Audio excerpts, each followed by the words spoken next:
नमस्ते सभी को। कल काफी सारे स्टूडेंट ने काफी दिमाग लगा करके मेरे को आंसर भी दिया उस क्वेश्चन का।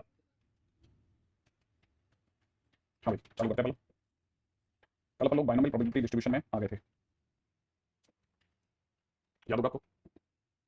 ठीक है, और मैंने बताया था कि ये सारा खेल नंबर ऑफ ट्रायल्स का है। अगर नंबर ऑफ ट्रायल्स अगर ज्यादा है तो हम लोग नॉर्मली बीपीडी की तरफ से निकलते हैं ना भाई। क्वेश्चन लेते हैं। A pair of dice is thrown 6 times. Getting a doublet is considered as success. Find probability of first case, no success. Second, exactly one success. ठीक है, C, at least one success. ठीक है, at least one success. And D cases at most one success. अगर भाई कोई जैसे कहानी इस पे बात करता है कि पेयर ऑफ डाइस है, तो उसमें उसको 6 बार फेंका गया है, तो ये मैंने लिखा इसलिए बड़ा है ताकि आप समझ जाएं कि बाइनोमियल से होगा। ठीक है, हाँ भाई। अब अगर भाई इसकी बात कर रहे हैं तो हमारे को पता है कि इसका मतलब यहाँ से एक चीज तो क्लियर हो गई हमारे को, क्या कि first thing n is equal to 6 होने वाला है। Second, getting a doublet is a success. तो दूसरी चीज जो समझ में आती है कि getting a doublet is a success माने जो हमारा स्मॉल p होगा, ठीक है, दैट इज 6/36 हो गया, बोले तो 1/6 हो गया। तो ऑब्वियसली बात है, तीसरी चीज समझ के आ गई कि फेलियर जो होगा दैट इज 5/6 हो गया। ठीक है, अब आते हैं क्वेश्चंस की दुनिया में। क्वेश्चंस में जो हमारा सबसे पहली चीज जो हमारे को समझ में आती है, ठीक है, कि क्वेश्चन में हमारे सबसे पहली चीज समझ में आती है, क्वेश्चन में पूछा जा रहा है नो सक्सेस। अगर मान लीजिए किसी ने मेरे से कहा कि उसको सक्सेस ही नहीं मिली, माने मैं से लिखूंगा p x 0। ठीक है, अच्छा ये जो x 0 तो हम अभी से लगा लेंगे ना, आगे आने वाले टाइम में रैंडम वेरिएबल कहलाएगा। ठीक है, माने हमारे को पता होगा कि प्रोबेबिलिटी इन वेरिएबल से होकर गुजरी है। वेरिएबल मतलब वेरिएबल क्या क्या, जैसे 0 success, 1 success, 2 success, 3 success, 4 success, क्योंकि 6 बार फेंका गया तो 6 से ज्यादा हो भी नहीं सकती। तो इसका मतलब ये कि हमारे पास में जितनी सक्सेस हो सकती है उतने हमारे लिए रैंडम वेरिएबल हो जाएंगे। तो हर रैंडम वेरिएबल की कुछ प्रोबेबिलिटी होगी, जैसे 1 सक्सेस की एक अलग प्रोबेबिलिटी, 2 सक्सेस की अलग प्रोबेबिलिटी, 3 सक्सेस की अलग प्रोबेबिलिटी होगी, ऑब्वियस बात है। तो इसका मतलब ये कि हमारे पास में हर रैंडम वेरिएबल से रिलेटेड प्रोबेबिलिटी काउंट भी होगा, जैसे पीआई बोलेंगे आने वाले टाइम में, वो एक अलग खेल चलता है। लेकिन हां उसका उसकी जो नींव है वो यहीं से पड़ती है ना, px 0 माने 0 सक्सेस। अगर भाई 0 सक्सेस की बात करें तो 0 सक्सेस मतलब ये कि 6c 0 और एक बार भी सक्सेस नहीं हुआ तो सक्सेस की पावर भी 0 होगी। और ऑब्वियस बात है सारा खेल किसके पास चला गया, 5/6 के पास। 5/6 के पास आंसर होगा। अब आते हैं सेकंड क्वेश्चन की तरफ। सेकंड क्वेश्चन में अगले ने बोला एग्जैक्टली 1 सक्सेस, एग्जैक्टली 1 सक्सेस। अगर भाई ठीक एक सक्सेस की बात चल रही है तो मतलब p x 1 हो जाएगा, मतलब रैंडम वेरिएबल 1। तो किस तरह का सक्सेस मिल रही है, 6 में से किसी एक चांस पे सक्सेस मिली होगी, तो 1/6 की पावर 1 और यहां पे 5/6 की पावर 0 काम खत्म हो गया। ठीक है, अब तीसरे क्वेश्चन में आते हैं। तीसरा क्वेश्चन में दे रखा है एटलीस्ट 1 सक्सेस। तो एटलीस्ट 1 सक्सेस, अब एटलीस्ट 1 सक्सेस का मतलब ये कि अगर मैं इसको रैंडम वेरिएबल की फॉर्मेट में दिखाऊंगा तो मैं ऐसे दिखाऊंगा कि 1 सक्सेस का मतलब ये कि एक से ज्यादा सक्सेस, परंतु 6 से ज्यादा हो नहीं सकती। इसका मतलब ऐसे दिखाया जाएगा इसको, राइट। तो x की वैल्यू जो भी 1 से 6 के बीच में, ये कहो या ऐसे भी कर सकते हो कि आपने p x 1 लिया, माने एक सक्सेस पे p x 2 लिया, 2 सक्सेस, ऐसे बढ़ाते बढ़ाते p x 6 ऐसा भी ले सकते हो। परंतु इससे ज्यादा सुंदर ये रहेगा कि आप एटलीस्ट 1 के नाम पे प्रोबेबिलिटी ऑफ नो सक्सेस पे चले जाओ, माने x 0 पे चले जाओ, वो ज्यादा आसान रहेगा क्योंकि एटलीस्ट 1 सक्सेस उस केस में मिल जाएगी। ये 6 है, अच्छा ये वाला पावर 5 है, ये एक्जेक्टली पावर 5 हो गया। ठीक है, तो यहां पर हो जाएगा प्रोबेबिलिटी के अंदर कितना 6 से 0, सही बोले तुम लोग, 1/6 की बार 0 और यहां पर हो जाएगा 5/6 की बार 6 है ना, इसका काम खत्म। अब बात करते हैं चौथे नंबर पे आते हैं। चौथे नंबर पे क्या देखा question, at most 1 success, at most 1 success. अगर भाई कम से कम एक सक्सेस, ज्यादा एक सक्सेस, ज्यादा एक सक्सेस का मतलब ये तो ज्यादा आसान हो गया, या तो 0 सक्सेस या एक सक्सेस, ये तो ऐसे बैठ जाएगा ना। प्रोबेबिलिटी x 0 माने 6 में से 0 सक्सेस माने 1/6 की पावर 0 और 5/6 की पावर 6 की 6, और यहां पे 6 में से किसी एक के सक्सेस माने 1/6 की पावर 1 और 5/6 की पावर 5। This is done. हां चलिए आगे। हां भाई नेक्स्ट क्वेश्चन लेते हैं, रेडी। सेकंड नंबर क्वेश्चन, हां सेकंड नंबर क्वेश्चन कहता है, एक फेमस क्वेश्चन है, a drinker takes 1 step forward और बैकवर्ड। ठीक है, आगे बोल रहे हैं the probability that he takes step forward is 0.4। आगे बोल रहे हैं find the probability that at the end of 11th step, at the end of 11th step he is one step away from starting point।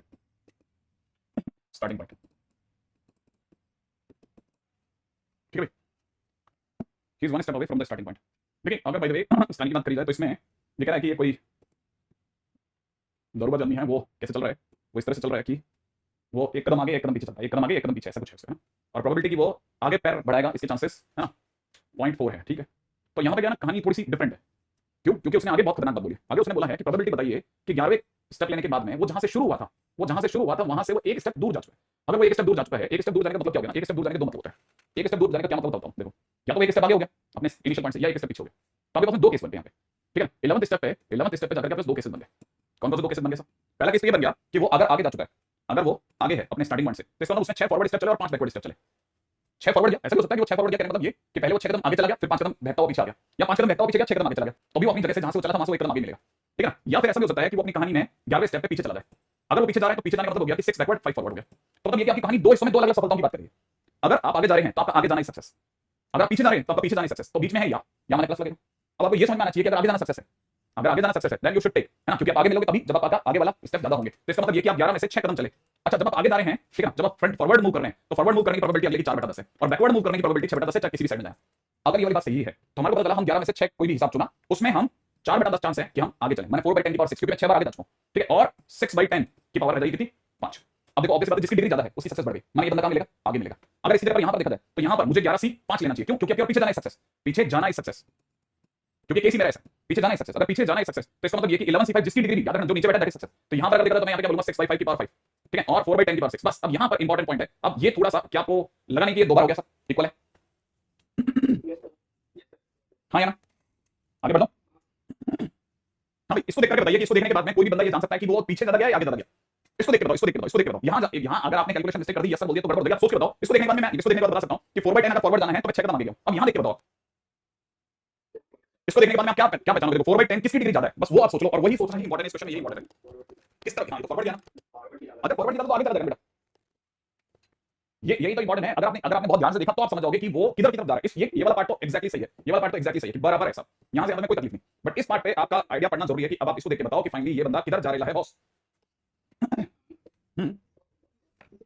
क्या क्या क्या, अच्छा 11 C 6 लूं मैं, हाँ जैसा आपका जो देखो, वैसे भी 11 C 5 11 C 6 इज 1 C, कोई फर्क नहीं पड़ता, राइट है, मेरे को कोई फर्क नहीं पड़ता, वैसे भी बराबर है, बाई चांस बराबर भी है, तो मैं आपके कहने में 11 C 6 ले लेता हूं, ठीक है, मैं ले लेता हूं। लेकिन आपकी भाषा में समझ में आना चाहिए मैथमेटिकली कि वो किधर जा रहा था। अब बताओ आपके हिसाब से किधर ज्यादा जाना चाहिए, बैकवर्ड, और बैकवर्ड का पावर 6/10 है, 6/10 की पावर कितना होना चाहिए भाई 6, और यहां पर होना चाहिए 4/10 की पावर, एग्जैक्टली, और यही आंसर है, ठीक है। इसको देखने के बाद में आप इसको देख करके पहचान सकते हो कि इस कहानी की सक्सेस कौन थी और वो किधर जाएगा, ठीक है, बस अब सही है एकदम। अगले क्वेश्चन में आ जाओ, नेक्स्ट क्वेश्चन। हाँ देखो, हाँ एग्जैक्टली, ये मैंने वही तो बोला था आपको, मैंने इसलिए कहा ये क्वेश्चन बहुत इंपॉर्टेंट क्वेश्चन बन जाता है। अगर उसने ये लिखा होता कि being forward one step forward, है ना, find the probability that at the end of 11th step he is one step forward from the starting point, one step forward, तो ऑटोमेटिकली फॉरवर्ड वाला केस होता है, मैंने वाला केस नहीं लेता हूं। लेकिन उसने ऐसा नहीं बोला, उसने क्या बोला है कि वो अपने पॉइंट से एक स्थान दूर हो चुका है। अब दूर कहां, आगे भी जा सकता है और दूर कहां, वो पीछे भी जा सकता है। तो अब दो केस हो गए, और दो केस के लिए दो सक्सेस हो गई, दो सक्सेस के लिए दो पैमाने हो गए, कहानी दोनों चली, ठीक है। हाँ आपके कमेंट विजिबल है हिमांशु, इसीलिए क्वेश्चन बहुत अच्छे क्वेश्चन में माना जाता है, हर दूसरा टीचर इस पे बात करता ही करता है। और डाइस हैज बीन थ्रोन, और सिर्फ यही इकलौती ऐसी चीज है जिस पे आपकी नजर रहनी चाहिए, ठीक है। Dice has been thrown 6 times, this is another good question, ये जो आप अपन अगला करने वाला 6 time, getting a multiple of 3 is a success, 3 is a success, ठीक है, लिख लिया। फाइंड प्रोबेबिलिटी ऑफ, ठीक है, first question 5 success, find this, second question at least 5 success, at least 5 success, ठीक है। C option says at least 1 success, D option third success in fourth throw, third success in fourth throw, ठीक है। And फिर E option says, E option मतलब E question कह रहा है maximum 5 success, maximum 5 success. हाँ भाई, हाँ क्वेश्चन नंबर 1, सबसे पहले हम लोग कुछ चीजें निकालें, क्या ये बीपीटी से ही सॉल्व होगा, n इज इक्वल टू 6 है, बहुत ही एक ही चीज को बार-बार रिपीटेडली आप करिंग करा रहे हैं। दूसरा बात, सक्सेस क्या है, 3 का आना सक्सेस है, कितनी डाइस सोच ली, एक डाइस सोच ली, इसका मतलब सैंपल स्पेस 6 खुले, किसी भी एक नंबर का आना इज इक्वल टू में, तो इसका मतलब ये कि p इज इक्वल टू हो जाएगा 1/6 और q इज इक्वल टू में कितना हो जाएगा 5/6। सबसे पहले डबल बना देते हैं,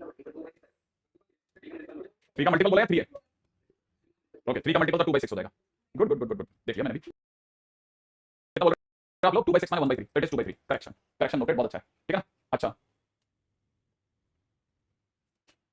वो वापस से वहीं आगे देखो दक्ष, अगर तुम वैसे देख रहे हो तो भी आगे देखो, तुम्हारी वाली बात पे भी आगे। हाँ भाई, इसकी डिग्री देख कर देखो आप, तुमने जो कमेंट किया वो एग्जैक्टली वही कमेंट है बेटा, है ना भाई। अच्छा कहानी में कहां था मैं, हाँ भाई फर्स्ट क्वेश्चन पहला क्वेश्चन कहता है प्रोबेबिलिटी ऑफ 5 सक्सेस, माने x = 5, ठीक है, x = 5। अब x = 5 का मतलब हो गया कि मैंने 6 में से मुझे 5 बार सक्सेस चाहिए, तो पहली बात तो 6 से 5 सक्सेस की पावर 1/3 की पावर 5, क्योंकि मुझे 5 बार सक्सेस चाहिए, और 2/3 की पावर 1 एक बार फेलियर में चलेगा, कौन सा वाला मिलती है वो देखेंगे, राइट है। हाँ भाई क्या हो गया इसमें, कुछ हुआ लैग, अच्छा सेकंड बात, सेकंड क्वेश्चन कह रहा है at least 5 success, at least 5 success, at least 5 success.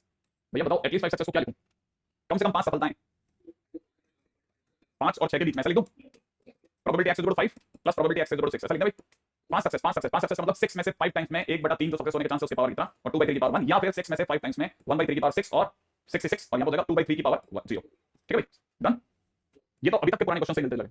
अब आया एटलीस्ट 1 सक्सेस, एटलीस्ट 1 सक्सेस, बस अब इसमें कम से कम एक सफलता, मतलब x की वैल्यू अपने 1 से लेकर के 6 के बीच में, एक्जैक्टली ये होगा, या फिर 1 minus probability of x = no success, सही है। तो 1 माइनस नो सक्सेस माने 6 में से 0 चांस, सक्सेस माने 1/3 की पावर पूरी 0, ठीक है, और 2/3 की होल पावर 6, कर सकते हैं आगे। Now coming to the question D, है ना, डी क्वेश्चन कहता है थर्ड सक्सेस, ठीक है, इन फोर्थ थ्रो, क्या इसका मीनिंग समझा जाए, तीसरी सक्सेस चौथे थ्रो में, माने पहले 3 में 2 सक्सेस, पहले 3 में 2 बार सक्सेस मिल जाए, and success in fourth throw, इसको पढ़ो आप, सक्सेस इन फोर्थ थ्रो। और मुझे बताओ कि क्या आप जो इस क्वेश्चन की जो डिमांड है क्या मैं पूरी कर गया कि नहीं कर गया, देखो जरा, यही सबसे इंपॉर्टेंट लाइन है, और क्या है लाइन, जरा ध्यान से देखिएगा, third success in fourth throw, माने चौथी उछाल में तीसरी बार सक्सेस आनी चाहिए। चौथी उछाल में तीसरी बार सक्सेस आने का मतलब ये कि पहली तीन उछाल में कभी भी कोई भी दो बार सक्सेस होता है और चौथी में तो तीसरी सक्सेस मिलनी चाहिए, क्योंकि उसने बोला चौथी में तीसरी सक्सेस मिले। तो अभी मैं क्या कर सकता हूं, कैसे जाया जाए, है ना, यहां करके ये जो एक्स वगैरह आपके फंडे फेल होते हैं और बहुत ध्यान से समझने वाली चीजें चालू होती है। पहली तीन में से दो सक्सेस, पहली तीन में से दो सक्सेस मतलब पहले मैं तीन में से कोई दो इवेंट चुनूंगा, उनमें सक्सेस माने पी का स्क्वायर होगा और एक बार फेलियर आएगा। क्या आप ये बात समझ गए? अच्छा, और एंड मतलब मल्टीप्लाई, और फोर्थ में सक्सेस आने का मतलब वापस से P, then P, and it is one of the very important part.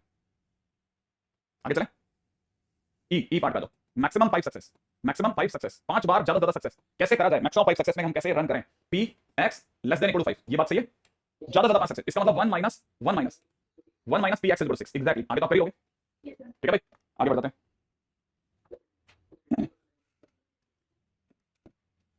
हाँ भाई,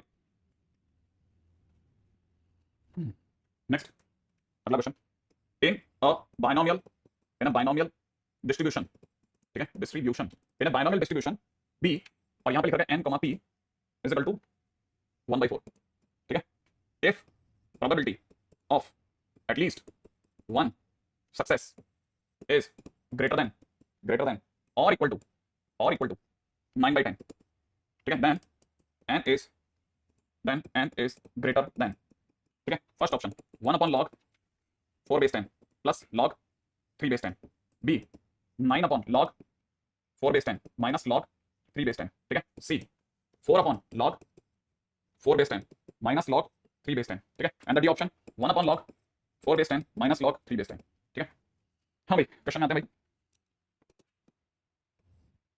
क्वेश्चन लग रहा है कि बाइनोमियल प्रोबेबिलिटी डिस्ट्रीब्यूशन है, ठीक है,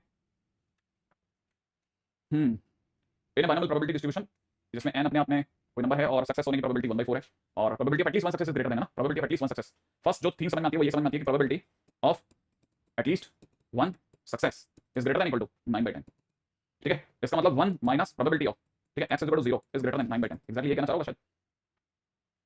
और अगर वो ये कहना चाह रहा है तो हमारा ये भी समझ में आता है कि प्रोबेबिलिटी ऑफ नो सक्सेस का मतलब मेरे को लिखना चाहिए n c, ठीक है, 0, और सक्सेस माने 1/4 की पावर 0, 3/4 की पूरी power n is greater than equal to 9/10, is greater than equal to 9/10, I should write it like this. जिसमें से कई बच्चों को पता है ये तो 1 है, ये तो कुछ भी नहीं लिखा हुआ, ये तो 1 लिखा हुआ है, तो ये तो 1 लिखा है, इस पे काम करते हैं, 1 माइनस 9/10 इधर कर देते हैं और उसको उधर भेज देते हैं, 3/4 की होल पावर नेगेटिव पॉजिटिव हो जाएगा, ठीक है। तो मैं अब आपको ये पढ़ के दिखा सकता हूं कि मुझे दिख रहा है 3/4 की whole power n is less than equal to it is 1/10, is that so? अब इसके बाद में क्या किया था नेक्स्ट, राइट है, दोनों तरफ से लॉग ले लेते हैं, n ब्रैकेट में दिख रहा है log 3 minus log 4 is less than equal to, है ना, यहां पे दिख रहा है log 1 माइनस log 10, ठीक है, सबके बेस में 10 ऑटोमेटिकली अंडरस्टूड है, ठीक है, तो इधर भी बेस में 10, इधर भी बेस में 10, इधर भी बेस में 10, इधर भी बेस में 10, क्या करा जाए, आपने सभी बच्चों को पता होगा log 3 माइनस log 4 दोनों में से बड़ा कौन है, log 4, तो इसका मतलब ये नेगेटिव ग्रेड कर रहा है, सही ना भाई, इसका मतलब ये नेगेटिव ग्रेड कर रहा है, तब तो दिख रहा होगा कि ये वाली पार्टी कैसी है, नेगेटिव। अच्छा, ये भी हमारे को पता चल रहा है कि log 1 तो 0 हो गया, यहां से बच गया -1, तो मैं यहां पे लिख रहा हूं n, एक बार और लिख देता हूं, log 3 बेस 10 माइनस में दिख रहा है log 4 base 10 is less than equal to कितना, -1, है ना, क्या करता हूं, माइनस मल्टीप्लाई कर दूं दोनों तरफ, या कुछ और करा जाए, या n को वहीं छोड़ू, greater than equal to -1 upon, ऐसा कर दूं, ये नेगेटिव पार्ट को उधर थ्रो कर दिया, नेगेटिव पार्ट को उधर थ्रो करते ही साइन ऑफ इनइक्वालिटी चेंज कर दिया मैंने, चलेगा, है ना। अब अगले वाले पे दो, इसके अगले पार्ट पे बात करते हैं, क्या किया जाए, n is greater than equal to, यहां पे कितना लिखा था, 1 अपॉन में कितना, log 4 बेस 10 माइनस log 3, क्या ऐसे लिख दूं, तो कौन सा ऑप्शन सही लग रहा है आपको, डी का लो, ठीक है, ओके, डी ऑप्शन ले लेना, सही है, अगले वाले पे नेक्स्ट। हाँ भाई, अगला नेक्स्ट क्वेश्चन, अगला क्वेश्चन कहता है for a initial screening of an admission test, ठीक है, admission test, a candidate is given 50 problems to solve, 50 problems to solve, ठीक है, if the probability that candidate ठीक है, solve any problem is 4/5, then the probability that he is unable to solve less than 2 problems is question mark. For an initial admission test, हाँ भाई, for an initial admission test, a candidate is given 50 problem to solve. If the probability that the candidate solve any problem is 4/5, okay, then the probability that he is unable to solve less than 2 problems भाई साहब, दो से भी कम समस्याएं उसे solve होनी चाहिए, okay. For an initial screening of admission test, candidate is solving 50 problems, माने यहां से हमारे को बता गया n की वैल्यू 50 है, अच्छा, अगर प्रोबेबिलिटी कि वो सॉल्व करता है किसी भी उसको, इसका मतलब सक्सेस 4/5 हो गया और अनसक्सेसफुल होने का चांसेस 1/5 हो गए, सही भाई। और ये कह रहा है कि वो 50 में से दो से कम समस्याओं को सॉल्व करने की क्या प्रोबेबिलिटी होगी, इसका मतलब ये कि वो ढूंढ रहा है क्या p x 1 को और p x 2 को, ना, दो से कम का मतलब हो गया 0 समस्याएं प्लस x 1, एग्जैक्टली यही मांग रहा है वो, इसका मतलब ये कि 50 में से 0 बार ऐसा हो 50 में से 0 बार ऐसा हो जबकि वो, अच्छा ये सक्सेसफुल कब होगा, जब वो सॉल्व हो गया या नहीं होगा, मतलब मेरे को 4/5 की पावर क्या लगाना है, 50 लगाना है, 0 लगानी है, 0। अच्छा, और यहाँ पे 1/5 की पावर 50, ऐसा कर दूं? इसका मतलब ये कि वो 50 के 50 बार कोई भी क्वेश्चन नहीं सॉल्व कर पाया। 1/5 फेलियर होने का मतलब ये हुआ ना कि 50 बार वो कोई भी क्वेश्चन नहीं कर पाया। हाँ वही तो मैं पूछ रहा हूँ, आपने इसको बहुत अच्छे से पढ़ो, आप बस एक स्टेप नहीं, सब सही सब गलत कर सकते हो, बस आपका एक स्टेप मेरे को जब आप ये दिखाते हो तो मैं इसको ऐसे रीड करता हूँ, I read it like this. क्या होगा, तो पावर्स बदल दूं? अच्छा अच्छा, एक क्वेश्चन मेरे पास में ये भी है कि आखिरकार पता क्या चलेगा कि हम इसमें ये वीपीडी लगाने वाले हैं। हाँ ऐसा है कि वो उसमें लिखा है वीपीडी लगेगी।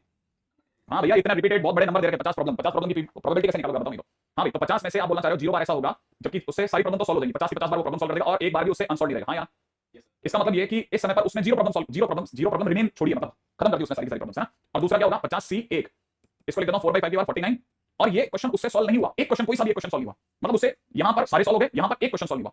अगर वो इसके आगे जाता तो इससे दो प्रॉब्लम सॉल्व होती। अभी की कहानी क्या है, उससे 50 में से 2 से कम समस्या ही बची, 50 में से 2 से कम समस्या बची, यहां पे 0 समस्या बची और यहां पर एक समस्या बची, बाकी सारी उसने सॉल्व कर दी। ठीक है, ओनली 2 थिंग्स, फेलियर और 50। यस एग्जैक्टली, दो ही चीजें दे रखी, फेलियर सक्सेस और 50। एग्जैक्टली केशव, बहुत अच्छी बात, खतरनाक बात। चले भाई, मेंस का क्वेश्चन है। ठीक है, मेंस का क्वेश्चन है, आपको हमेशा नजर रखनी चाहिए कि मेंस कैसे देख रहा था चीजों को। ठीक है, ताकि क्लैरिटी रहे। हाँ, क्वेश्चन में रखा है, in a bombing attack, in a bombing attack, in a bombing attack, there is 50% chance that a bomb, ठीक है, that a bomb will hit, the target. The bomb will hit the target. At least 2 independent hits are required. बहुत गजब question है। At least 2 independent hits are required to destroy the target. ठीक है, then minimum number of bombs that must be dropped to ensure that there is at least 99% chance, of completely destroying the target.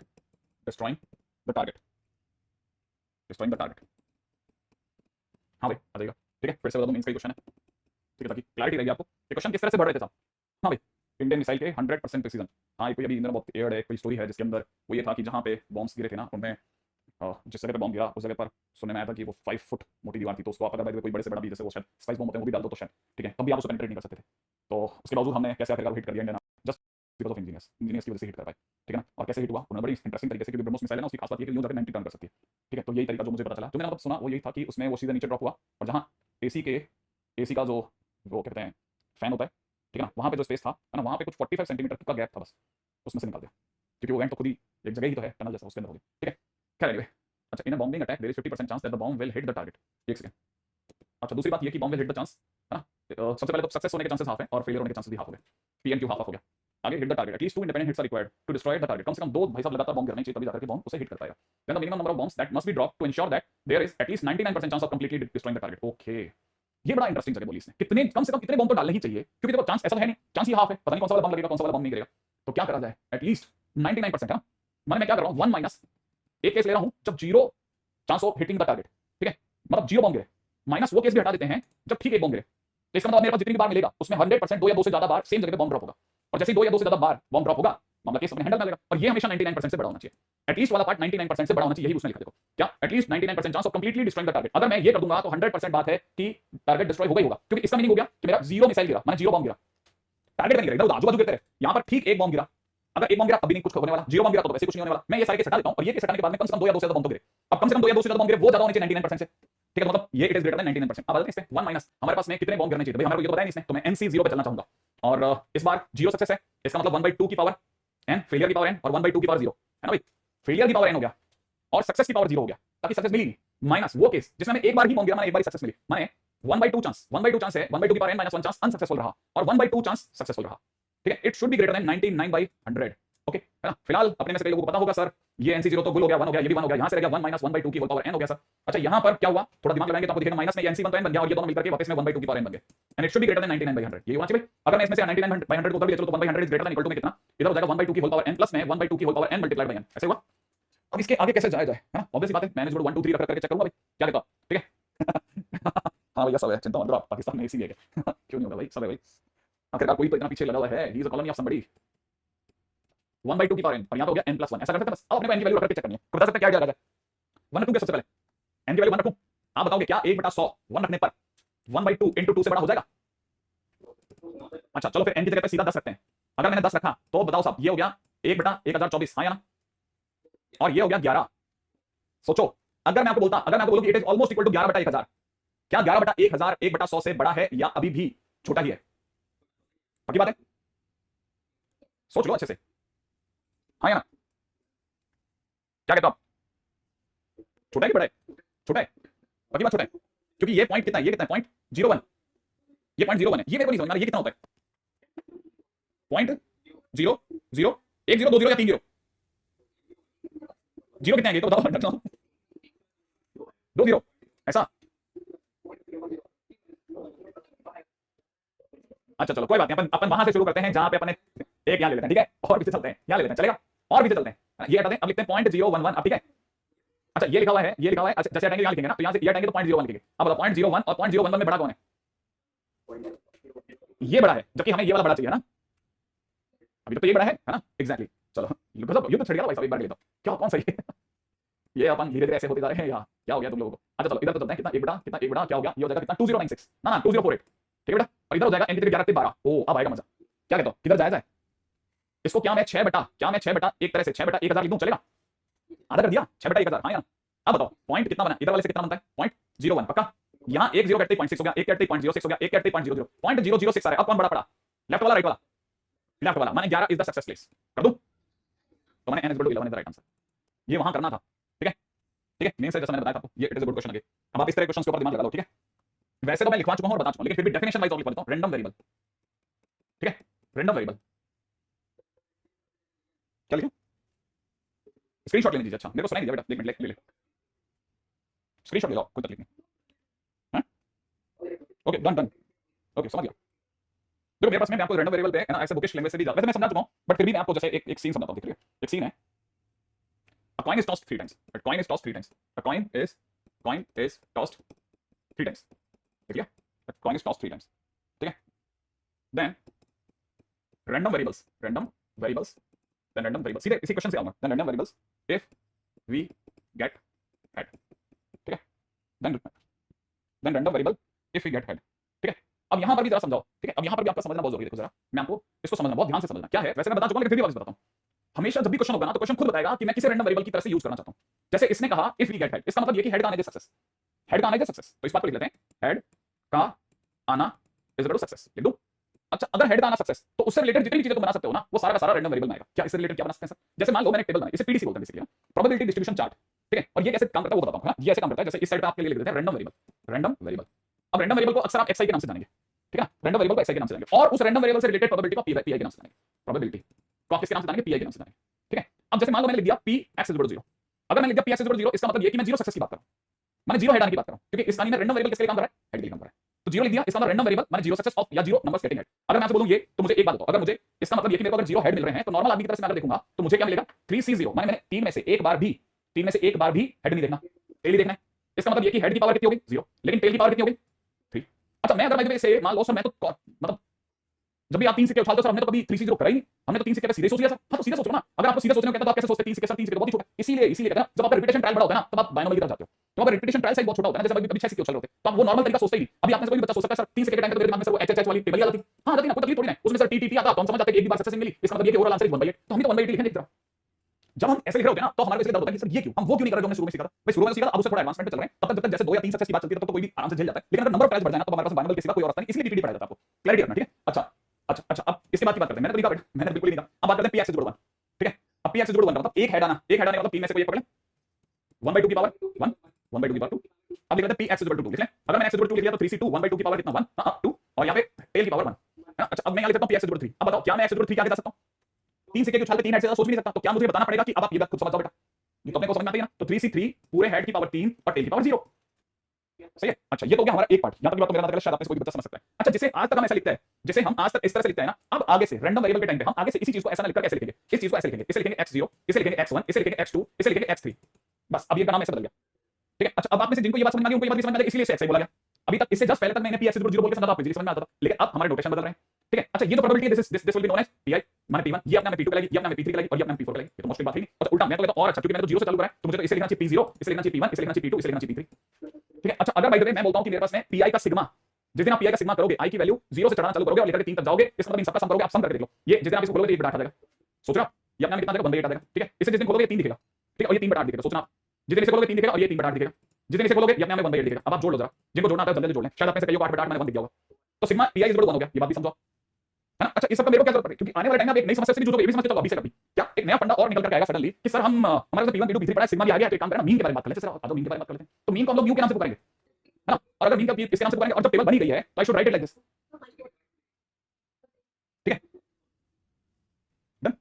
हां भाई अगर पहले इसकी बात करें तो हम इसको कैसे देंगे, ऑब्वियस बात है पीआई xi और डिवाइड बाय सिग्मा पीआई। लेकिन बहुत ही खुशी की खबर है बच्चों के लिए, बहुत ही खुशी की खबर है बच्चों की, बहुत ही खुशी की खबर है बच्चों के लिए, सिग्मा पीआई तो हमेशा 1 होगा। तो इसीलिए म्यू के सामने ये वाला फार्मूला नहीं लिख पाते लोग, म्यू के सामने ये वाला फार्मूला अगर लिख पाते तो ये नहीं पता ये कैसे है, क्योंकि उन्होंने कभी अंदर लगा के इस पे थोड़ा सा काम नहीं करा था कि अरे ये तो नीचे वाला बनी है यार। तो म्यू की वैल्यू आपके पास कितनी आ गई, इतनी आ गई। मेरा मतलब आपने से कोई बच्चा समझ गया होगा कि सिग्मा पीआई xi हो गया, सब काम ये तो बहुत ही आसान है। ठीक है। अच्छा ये अगर आसान है तो पहले मीन आ गया, मीन आने के बाद में दूसरे आप वेरिएंस भी उछल के आएगा आएगा, ऑब्वियस बात है। मीन आएगा तो वेरिएंस भी आएगा, आएगा नहीं आएगा, है ना। और वेरिएंस का फार्मूला मतलब सिग्मा स्क्वायर, याद है आपको क्या होगा, ये होगा सिग्मा पीआई xi का स्क्वायर माइनस म्यू का स्क्वायर, माइनस म्यू का square.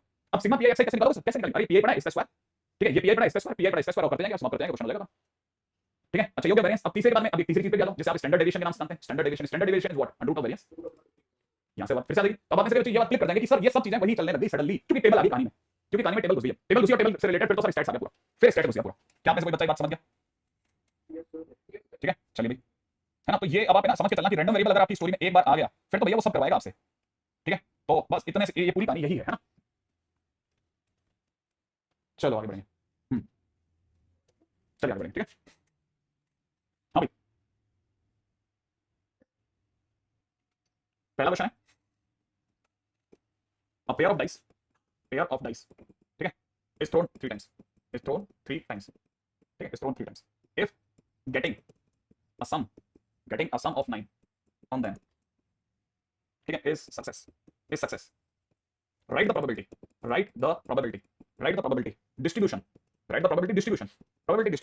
of number of successes, ठीक है, of number of successes, है ना भाई। अब प्रोबेबिलिटी डिस्ट्रीब्यूशन लिखवाना चाहता है और किसका लिखवाना चाहता है, ठीक है, नंबर ऑफ सक्सेसेस का लिखवाना चाहता है। एक पेयर ऑफ डाइस को 3 बार उछाला गया, ठीक है। अगर मुझसे वो प्रोबेबिलिटी डिस्ट्रीब्यूशन सही लिखवाना चाहता है तो बस फंडा यही रहेगा कि मैं एक चार्ट लिखूंगा और चार्ट के अंदर कैसे लिखेंगे, चार्ट के अंदर बहुत सिंपल है ना, यहाँ ये लगा लेते हैं, ठीक है, और इधर ऊपर x चलता रहेगा, ठीक है, xi चलता रहेगा और यहाँ पे pxi चलता रहेगा। ठीक है। हाँ भाई देखिए साहब पहला केस, पहला केस होगा जब हम लोग x 0 की बात करेंगे, रेडी, करें इसके बाद x 0, मैं तो सीधा 0 ही लिख रहा हूँ, ठीक है, 0 सक्सेस, फिर 1, फिर 2, फिर 3, बस इस पे काम हो जाएगा। ठीक है। उल्टा ये गैप भी अपन थोड़ा इधर ही सरका लेते हैं। हाँ भाई इसी को पहले बदल लेते हैं फिर देखते हैं क्या कहते हो। 3C0 getting a some of 9 माने p की वैल्यू कितनी होगी, 13 - 9 डिवाइड बाई 36, ये तो होगा 13 में से 9 गया 4/36, बोले तो 1/9, सही है। तो मैं लिख रहा हूँ 3C0 1/9, 0 सक्सेस 1/9, और इधर से देखा जाए तो 8/9 की पावर 3, ठीक है, ये मेरे लिए p1 बन गया भाई, ये मेरे लिए p1 बन गया। ठीक है। अच्छा अब अगले वाले पे बात करते हैं, अगली बात करें तो हमारे पास में कितना देगा 1, अगर मेरे से 1 की बात करें तो 1 सक्सेस कितना हो जाएगा, 3C1 बन जाएगा, और यहाँ देगा 1/9 की पावर 1 कर देते हैं, और इट इज 8/9 की पावर 8 कर देंगे, चलेगा।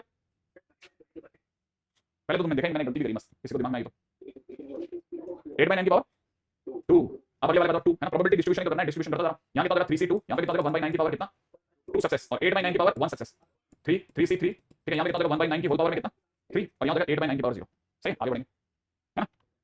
नेक्स्ट क्वेश्चन, ओके, ये प्रोबेबिलिटी डिस्ट्रीब्यूशन है, ध्यान रखना, ये जो कुछ भी मैंने लिखा ना ये सब प्रोबेबिलिटी डिस्ट्रीब्यूशन है, ठीक है, this is all probability distribution. क्या 30 माइनस, अरे तुम शुरू से नहीं थे इसलिए तुमने सोचा वो, हमने शुरू में px करके एक वेरिएबल बना रखा है, ठीक है, random variable x has following, ठीक है, फॉलोइंग प्रोबेबिलिटी डिस्ट्रीब्यूशन, और डिस्ट्रीब्यूशन के नाम पे हमारे को क्या मिला भाई, डिस्ट्रीब्यूशन के नाम पे हमारे को मिली है ये वाली टेबल, और ये वाली टेबल के अंदर, ठीक है, यहां पर अगर देखा जाए तो अब इस पे बात करते हैं प्रोबेबिलिटी डिस्ट्रीब्यूशन, यहां देखा x और यहां देखा px, ठीक है, 1 इधर देखा 2, इधर देखा 3, इधर देखा 4, इधर देखा 5, इनका प्रोबेबिलिटी डिस्ट्रीब्यूशन देखा k2 2k k 2k और 5k2, राइट है, और पूछा जा रहा है देन px ग्रेटर देन 2 बराबर क्या होगा, px ग्रेटर देन 2 बराबर क्या होगा। हां भाई चलिए इस पे बात करें, 8/9 कैसे आया, 8/9 कैसे आया, अगर p 1/9 होगा तो q 1/9 में 1 - 1/9 बोले तो 8/9 हो जाएगा, क्योंकि p + q 1 होता है हमेशा, सक्सेस प्लस फेलियर 1। हां भाई मेन सा क्वेश्चन है। हां भाई पहली चीज जो सबसे पहले समझने की वो बताओ, पहली चीज जो समझने की अभी तक किसी बच्चे ने अभी थोड़ी देर पहले ध्यान से देखा था, तो फर्स्ट थिंग, हां सिग्मा pi = 1 होता है, इसका मतलब k स्क्वायर प्लस में 2k प्लस में 2k प्लस में 5k का स्क्वायर इज इक्वल टू 1 हो जाएगा। सही है, एक बंदा रहेगा k स्क्वायर k, एक k और बच गया। सही है, plus k is equal to 1 हो जाएगा। राइट है भाई। तो फिलहाल दिख रहा है 6k square plus 5k minus 1 बराबर 0 हो गया। तो इसका मतलब मैं लिख सकता हूं 6k स्क्वायर प्लस में 6k माइनस k माइनस का 1 बराबर 0 हो गया। 6k कॉमन लेने पे -1 और अंदर k plus 1 is equal to 0 हो गया। इसका मतलब k की दो प्यारी प्यारी वैल्यू निकल के 1/6 और -1/6। हां यार, अब बताओ किसको चुना जाए? एक तो k इज इक्वल टू -1 है ना, क्या k इज इक्वल टू -1 इसको रिजेक्ट कर दें, मतलब कर दिया सब, रिजेक्ट कर दिया। k इज इक्वल टू 1/6 आ गया, फर्स्ट काम डन। अब बताओ सेकंड पॉइंट पे, सेकंड पॉइंट क्या कहता है भाई? सेकंड पॉइंट कहता है क्या, मतलब उसने px ग्रेटर देन 2 माने 2 से ज्यादा सक्सेस। अब 2 से ज्यादा सक्सेस मिल सकती है, बताओ जल्दी से। हां, तो यहां से देखा px इज इक्वल टू 2 और sorry x is equal to 3 है ना, px इज इक्वल टू 4 और px इज इक्वल टू 5, ये तीनों तो जोड़ के देना भाई। मतलब मुझे अगर भाई 2 से ज्यादा सक्सेस नहीं, माने 3 सक्सेस 4 सक्सेस 5 सक्सेस की बात कर लेते हैं। अच्छा 3 सक्सेस 2 सक्सेस और 5 सक्सेस की बात तो कर दूं मैं। इसका मतलब ये कि मेरे पास सक्सेस क्या हुआ, ये बताओ। सक्सेस क्या क्या हो गया? 3 पे क्या सक्सेस हुई है? k। अच्छा 4 पे क्या हो रही है? 2k और 5 पे क्या हो रही है? सॉरी 5 पे कितनी हो रही है? 5k का स्क्वायर। तो फिलहाल मेरा आंसर हो गया 5k का स्क्वायर प्लस में 3k, बोलो ना। और मैं k की जगह पे 1/6 रख दूं तो 1/36 तो यहां हो गया और 3 * 1/6 यहां हो गया। कर लो आगे क्वेश्चन। हां भाई, तो कितना 18 और 5 23, 23/36 ये आंसर हो गया। ठीक है, ऐसे क्वेश्चंस मेंस ने पूछे हैं, इसका मतलब डेफिनेटली मेंस वालों को ये आता होगा, कभी पूछा होगा भाई। हां, अच्छा तुम्हारी शिफ्ट में भी आता है, गुड। तो चलो बढ़िया, अपन तो सही चल रहे हैं अभी तक। मैं किसी भी तरह की चीजों को उड़ाने की जल्दबाजी में नहीं हूं। तो probability distribution of random variable x is given by this table. This table चलिए साहब, ये रही टेबल हमारी। इस टेबल के अंदर, ठीक है, चलिए साहब फर्स्ट नंबर पे, पहले नंबर पे यहाँ पे x लिखा है और यहाँ पे px लिखा हुआ है। अगेन इट इज गिवन 1 फिर 2 फिर 3 फिर 4 फिर 5, वैसे ही जैसा पिछली बार था। सेम वे यहाँ पे k दे रखा है, 2k दे रखा है, यहाँ पे फिर से 2k दे रखा है, यहाँ पे 3k दे रखा है और यहाँ पे k दे रखा है। ठीक है, और क्वेश्चन में मांगा जा रहा है कि let small p is equal to p और ऐसा कुछ लिखा है 1x4। ठीक है, और फिर स्ट्रेट लाइन ऐसे, और यहाँ लिखा हुआ है x लेस देन 3। ठीक है, और आगे लिखा जा रहा है इफ 5p स्मॉल p ना, 5 small p is equal to lambda k, then lambda is equal to क्या, then lambda is equal to क्या होगा, यही पूछा बस। ठीक है, हां भाई ये सब क्या कहते हो आप? अब तो ये सोचने की जरूरत नहीं है कि बीपीडी है कि नहीं। अब आप में से कोई भी बच्चा, सबसे पहली चीज जिस पे आपको नजर डालनी चाहिए वो ये इस बात पे डालनी चाहिए कि p निकालने के लिए आपको एक्चुअल में से सही लिखना पड़ेगा। ठीक है, ये लिखा हुआ है, अगर आप सही ढंग से पढ़ पा रहे हो तो 1x and 4 divided by x less than 3, x less than 3 exactly ये लिखा हुआ है बस। हां या आगे किस तरफ से जाएं बताओ तो। क्या ये कंडीशनल प्रोबेबिलिटी जैसा लगा आपको? अगर आपको कंडीशनल प्रोबेबिलिटी जैसा लिखा तो मेरे को तो ऐसा दिख रहा है, फिर तो मुझे नीचे लिखना चाहिए p x लेस देन 3 और ऊपर लिखना चाहिए p, ठीक है, एक बड़ा ब्रैकेट और फिर इन दोनों के बीच का इंटरसेक्शन, माने x less than 3 intersection x is in between 1 and 4। क्या एग्री कर गया आप इस बात से? और अगर मैं ऐसा लिखता हूं तो x मतलब वो सारे केसेस जो 3 से छोटे हैं, जैसे 2 और 1 है ना, जैसे 2 और 1, x लेस देन 3 का मतलब p x लेस देन 3 का मतलब क्या हो गया, x इज इक्वल टू 1 और x इज इक्वल टू 2, मानते हो ये बात? और p अगर किसी लिखा है x is in between 1 and 4, x is in between 1 and 4 तो इसका मतलब हो गया वो सारे x जिसमें x की वैल्यू 2 है और x की वैल्यू 3 है, मानते हो ये बात? बताओ दोनों में कुछ कॉमन आया? तो मेरे को यहां पर इस पूरे को हटा करके लिख देना चाहिए p x is equal to 2, agree कर गए? नीचे की तरफ लिखा हुआ है x लेस देन 3 माने हमारे पास 3 से छोटा कौन सा है, x इज इक्वल टू 1 और x इज इक्वल टू 2, लिख लेना चाहिए भाई। और अगर मुझे लिखना चाहिए तो मुझे ये भी पता होना चाहिए कि पहली बात तो इन सबका सम है ना, माने मैं कहूंगा k प्लस में 2k, k प्लस में 2k प्लस में 2k प्लस में 3k प्लस में k बराबर में 1 हो रहा है, करेक्ट? और अगर मैं ऐसा करूं तो मुझे पता चलेगा 4 3 7 और 2 9, 9k बराबर 1 हो रहा है, मैंने k की वैल्यू 1/9 आ रही है। डन है। अच्छा p x is equal to 2, x is equal to 2 पे p x is equal to 2 पे प्रोबेबिलिटी वैल्यू दे रखी है 2k, एग्जैक्टली ये दे रखी है भाई। नीचे x इज इक्वल टू 1 पे दे रखी है k प्लस 2k, बोलो ना। मैंने फाइनल मेरा आंसर है 2k/3k, डन, सही बात है, 2k/3k। अच्छा अब 2k/3k पर फाइनली हमारा आंसर 2/3 आ गया शायद, आई थिंक हमारे k की वैल्यू जरूरत नहीं पड़ी, मैं सोच रहा k की वैल्यू जरूरत पड़ी। अच्छा अब मेरे को बताओ, मेरे पास में स्मॉल p कितना आ गया 2/3, क्या स्मॉल p को लेकर कुछ और बोला गया? हां या ना? तो मैं अगले पड़ाव पे चलो भाई। अगला पड़ाव मुझे कह रहा है कि 5p बराबर में लैम्डा k है सर। तो 5 into मैं p की जगह 2/3 कर दूं, लैम्डा की जगह लैम्डा कर दूं, k की वैल्यू क्या मेरे पास 1/9 नहीं है, 3 से काट सकता हूं, 3 बार उधर देता हूं तो लैम्डा बराबर में कितना हो गया 30, 30 इज द राइट आंसर। हो गया ना?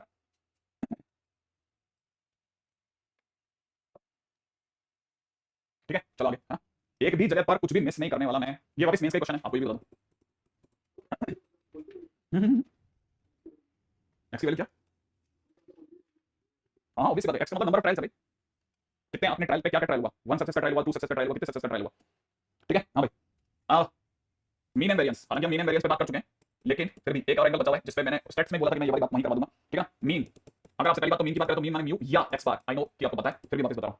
ठीक है, सेकंड, मीन की अगर बात करी जाए तो मीन जिसे आप म्यू कहते हैं, that is also equivalent to NP, that is also equivalent to NP. ठीक है, तीसरी चीज, वेरिएंस की अगर बात करी जाएगी तो वेरिएंस में एक और फार्मूला भी आप लोगों को याद रखना है, sigma square is equal to npq, very very important. ठीक है ना, और स्टैंडर्ड डेविएशन ऑब्वियस बात है, स्टैंडर्ड डेविएशन की बात की जाएगी तो that is always under root में वेरिएंस। ठीक है, तो चार चीजें और ऐसी हैं जिनके ऊपर आप बेसिक में संभाल के चलना, ये आपके काम आएगा। ठीक है, कभी भी एग्जामिनेशन में अगर पी क्यू और एन को लेकर के बात चले तो आपको ये भी अपने दिमाग में एक सेटिंग रखना चाहिए। मेरी शिफ्ट वाला क्वेश्चन था। अच्छा चलो आगे बात करेंगे।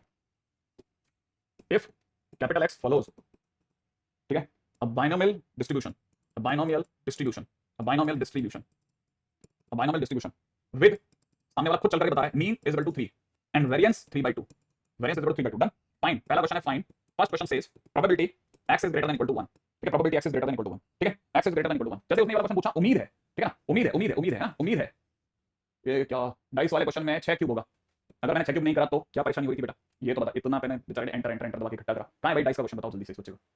कोई डाइस का क्वेश्चन है 6 का क्यूब होगा, वो बेचारा कब से हैरान है, उसको आगे का मन ही नहीं लग रहा। मतलब इससे पता चल रहा है कि कितना कमजोर किरदार है इस बच्चे का, मन ही नहीं लगा डाइस वाले क्वेश्चन में। सर आपने क्यूब नहीं लिखा, कहां है भाई, थ्रोन 6 टाइम्स, किसका क्यूब दिख गया इसको। हाँ मैं तो पीछे गया ना एक बच्चे के लिए, उसका वो बेचारा पूरी स्क्रीन ही छाप के बैठ गया। जब तो पढ़ोगे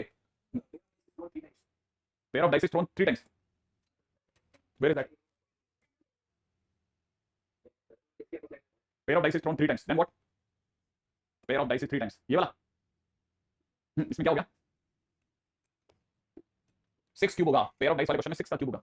क्या 6 का क्यूब होगा, कहां जी रहा है ये।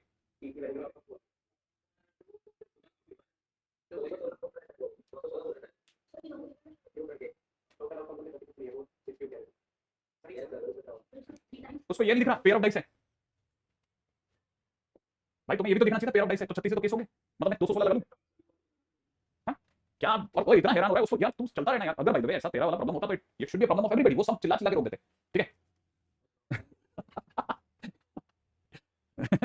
सही है भाई, तुम लोग है ना क्या बोलते हैं, नेक्स्ट लेवल हो आपस में एक दूसरे के इतना सही वाले कमेंट करते हो, ठीक है। इसे बोलो कि ये सारे लेक्चर दोबारा देखे 0.5x में।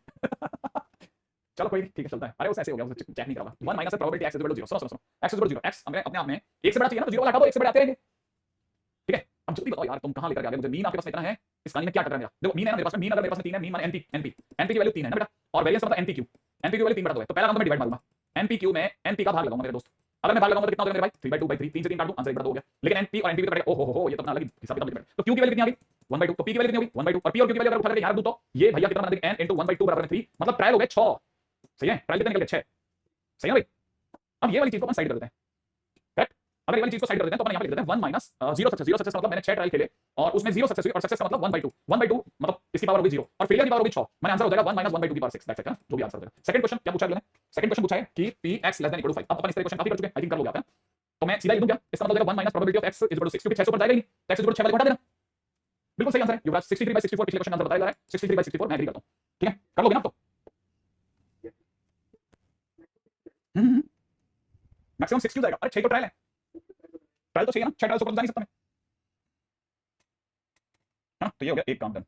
अब एक छोटी सी चीज है जिस पर और बात कर लेता हूं, फटाफट चाहिए, ठीक है। इसका नाम है जुआ खेलना, इसे इंग्लिश में बोला जाता है मैथमेटिकल एक्सपेक्टेशन, मैथमेटिकल एक्सपेक्टेशन, जिसमें हम इनाम की राशि को बांटते हैं। इस पर भी क्वेश्चन आ चुका है मेंस में, इस पर भी क्वेश्चन आ चुका है मेंस में मेरे भाई, बताओ ठीक है। मैथमेटिकल एक्सपेक्टेशन ये क्या कर रहा है भाई, सुनो जरा क्वेश्चन में दिखा रहा है, बहुत ही सिंपल क्वेश्चन होता है। क्वेश्चन कैसा है, इफ 2 प्लेयर्स, अगर 2 प्लेयर्स हैं जिनके नाम क्या है A and B, of equal capacity, ठीक है, equal skills, are playing games, ठीक है, they leave off the game, they leave off the game, they leave off the game, क्या है बेटा लीव ऑफ द गेम कब, to some reason when A needs 3 points and B needs, ठीक है 2 points to win, okay। आगे देखते हैं to win, if prize money is 16,000 rupees, ठीक है, ऐसे लिखेंगे, ठीक है। आगे क्या देखते हैं, divide this money in a fair way between A and B, है ना भाई, हाँ भाई।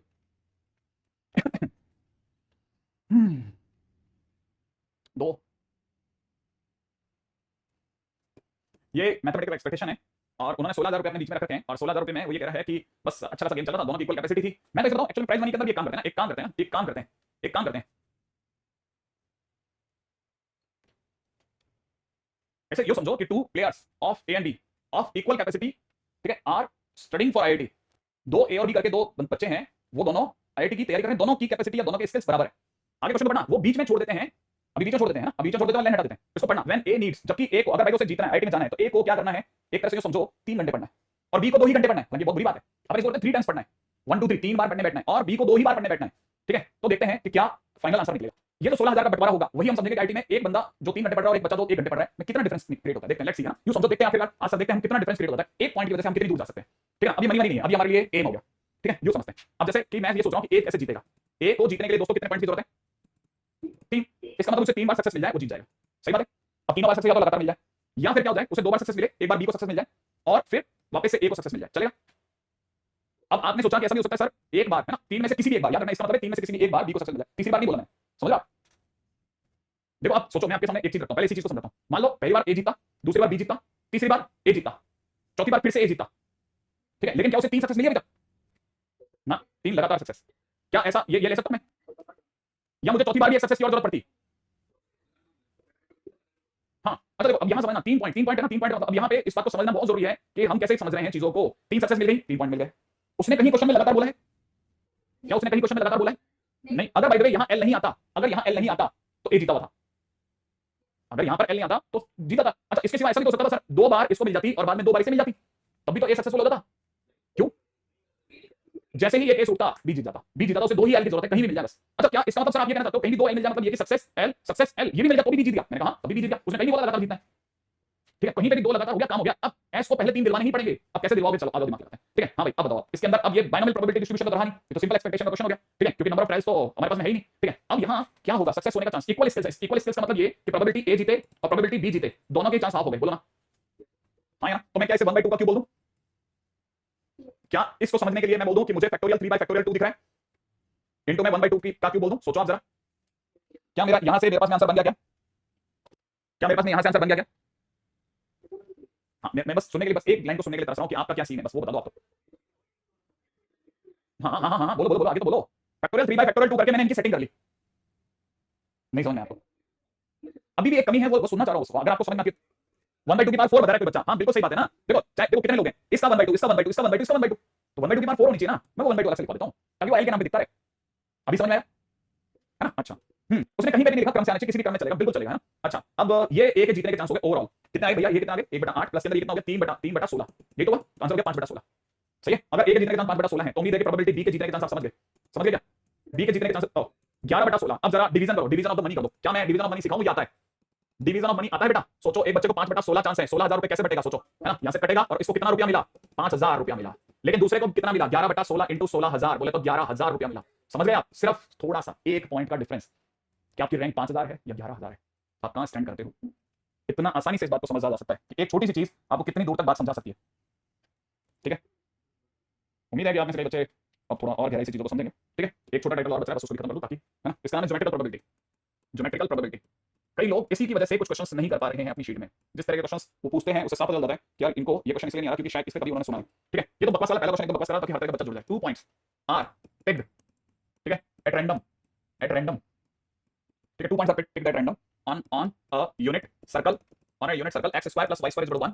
ठीक है, द प्रोबेबिलिटी दैट ठीक है, दैट chord joining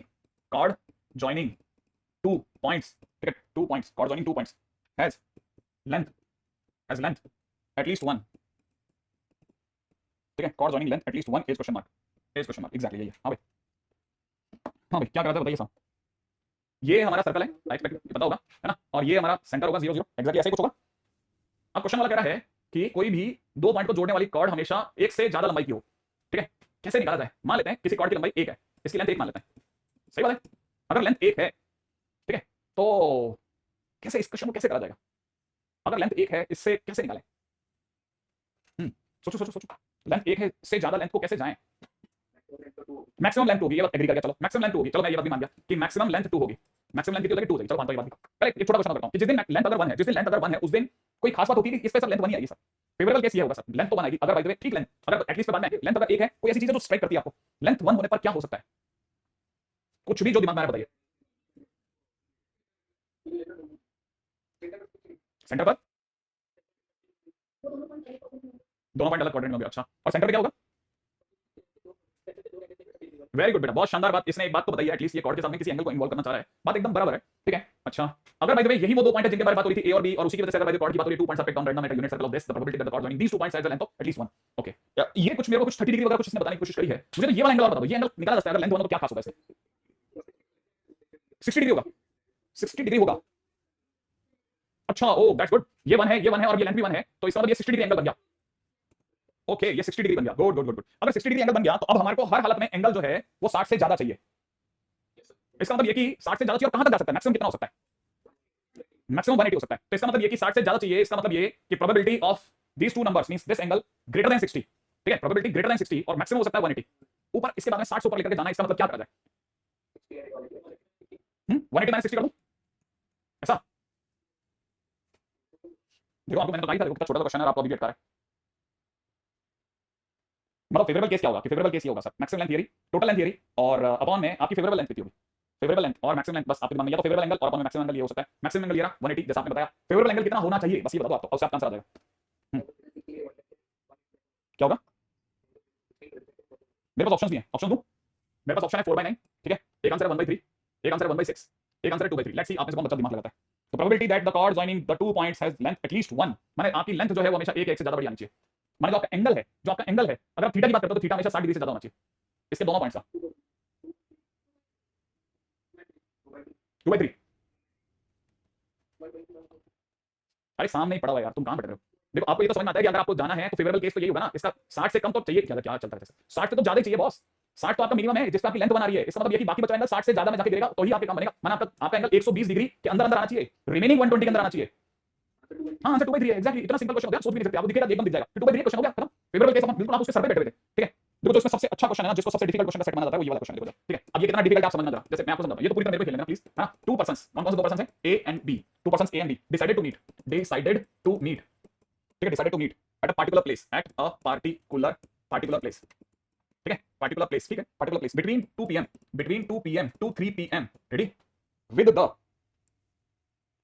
अंडरस्टैंडिंग, विद द understanding, with the understanding, what understanding, that they will meet, they will wait, meet nahi wait, they will wait for not longer than 50 minutes, okay, for the other, okay, अच्छे समझदार लोग लग रहे हैं, ठीक है। find the probability that they meet, है ना भाई, find the probability that they meet, okay, find the probability that they meet. क्या है कहानी, समझना जरा, मस्त क्वेश्चन है, जबरदस्त क्वेश्चन है। ये कोई मिस्टर ए है, ये तो मिस्टर बी है, ये एक दूसरे से मिलना चाहते हैं सब, mister A mister B wants to meet to each other, लेकिन दोनों ने डिसाइड करा है कि हम दोनों एक दूसरे का 15 मिनट से ज्यादा इंतजार नहीं करेंगे, ठीक है, मत करना। लेकिन अब क्या है इनकी स्टोरी, ये चले हैं कुछ 2:x PM पे और ये चले हैं कुछ 2:y PM पे। आप एग्री करते हैं इस बात से, समझ में आया आपको, 2:x PM और 2:y PM। क्या आप ये बात जानते हैं कि ये मिनट है, और अगर ये मिनट है तो इसकी वैल्यू अपने आप में 0 से लेकर 60 के बीच ही होगी।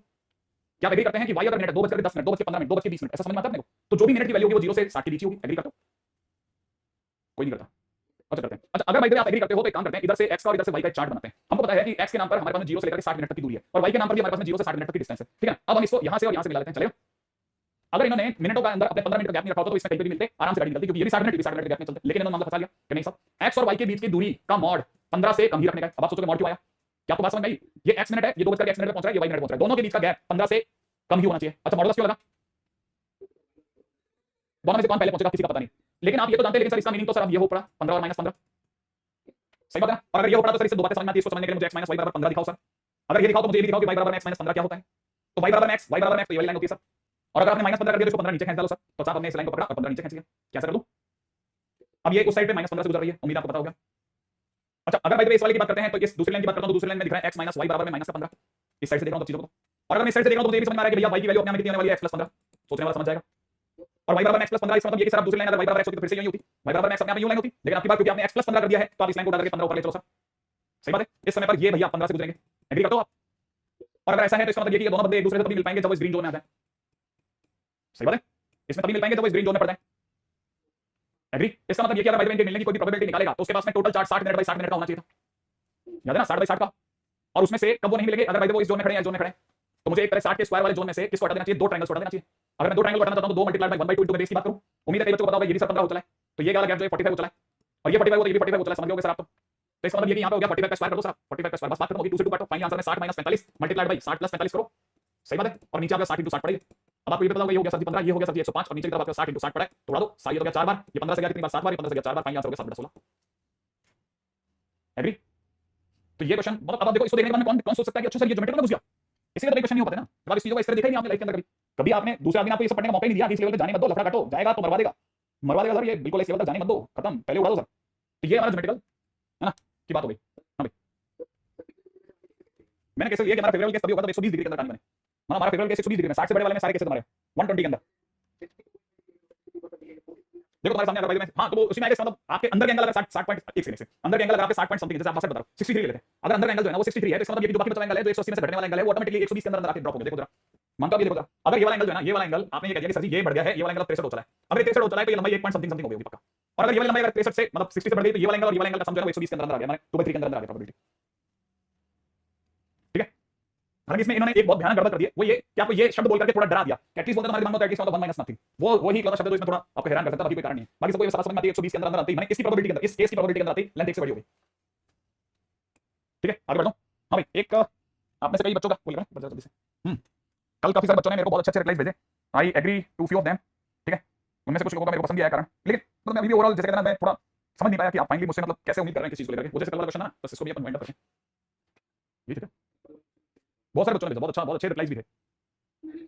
अरे भाई ये एग्जैक्टली ये हां भाई, क्वेश्चन नंबर 12 थोड़ा सा नीचे चलें, बस ठीक है, अब तो मेरा नंबर दिख ही रहा होगा, अब हमारे लिए आसान हो गया।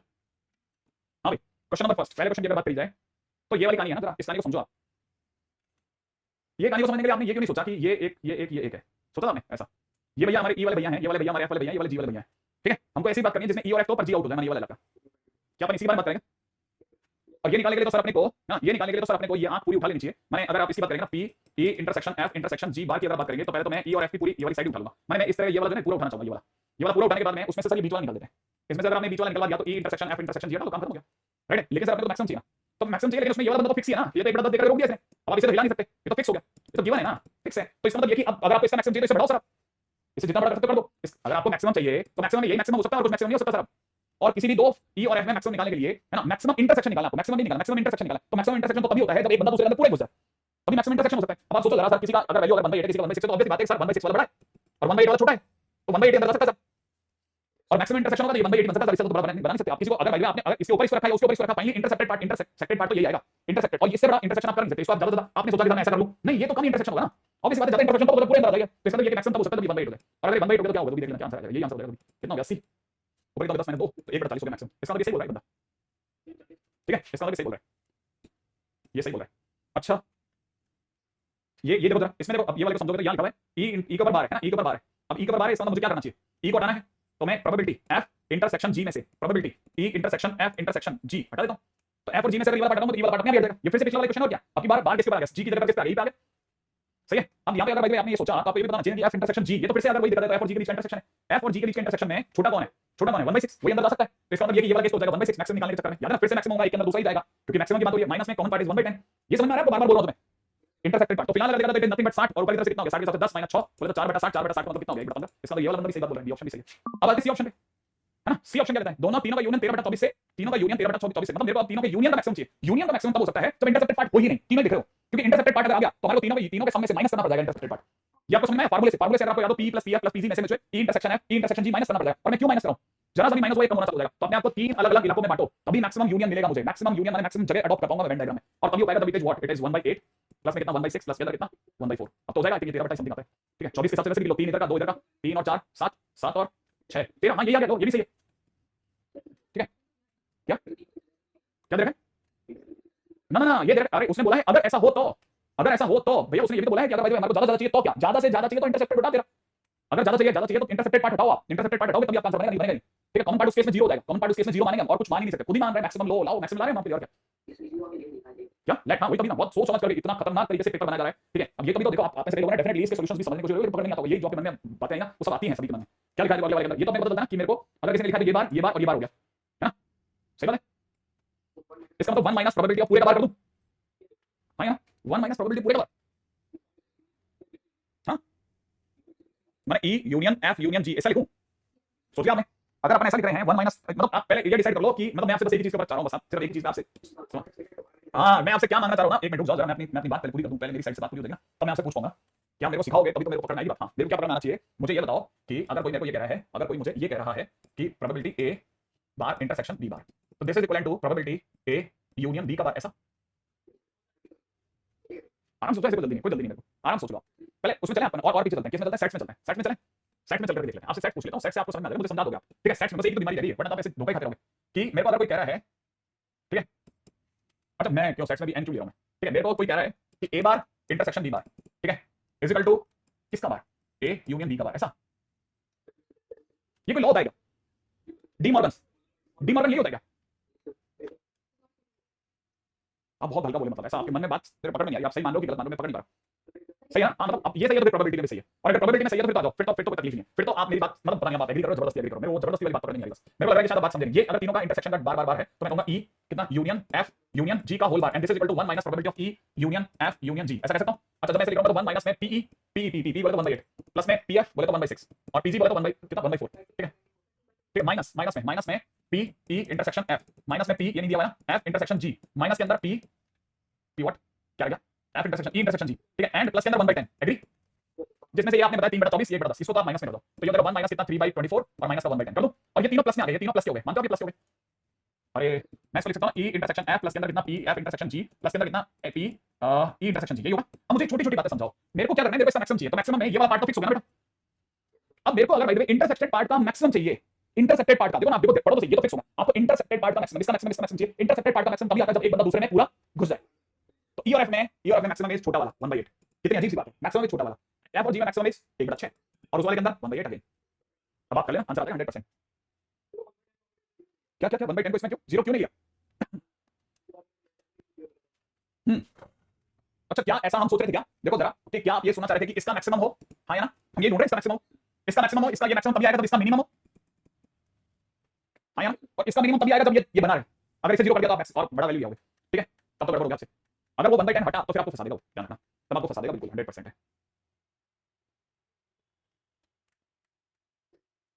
आप देखो ये वाला क्वेश्चन वैसे मैंने करा दिया, ये वाला 8वां क्वेश्चन मैंने करा दिया, ठीक है?